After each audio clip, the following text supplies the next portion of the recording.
I believe in thinking positively no matter what. By choosing a positive mindset, I am more flexible and I am more likely to succeed in any situation.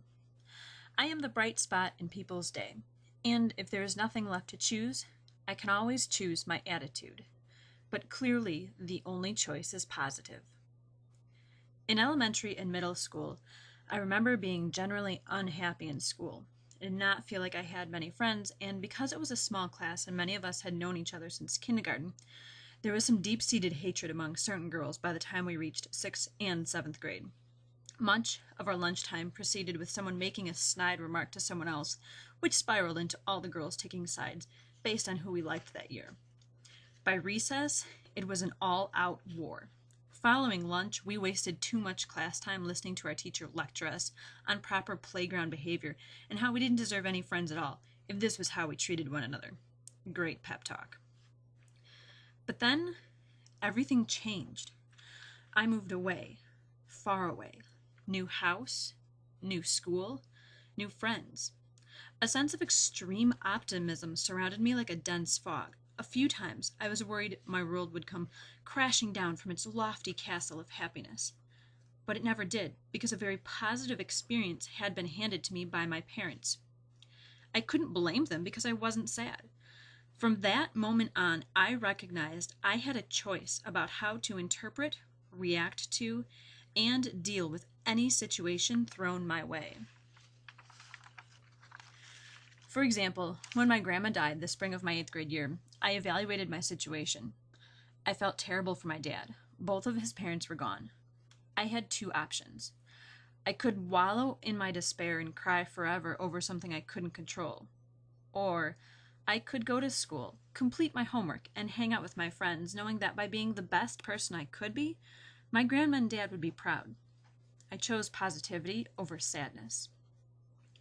More recently, I experienced one of the most devastating blows of my teaching career. After spending 3 years at a high school making all new friends and getting to know tons of students, I was moved to the middle school to teach French.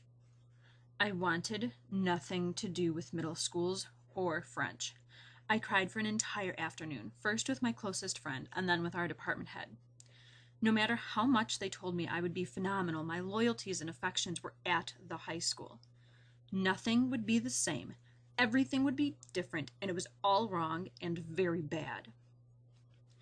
Then I can't remember if it was my mom or my own thoughts that stopped me dead in my tracks.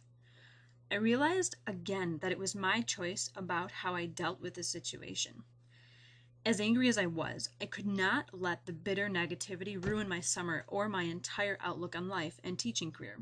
It was a bump, albeit an annoying one, on the road of my career.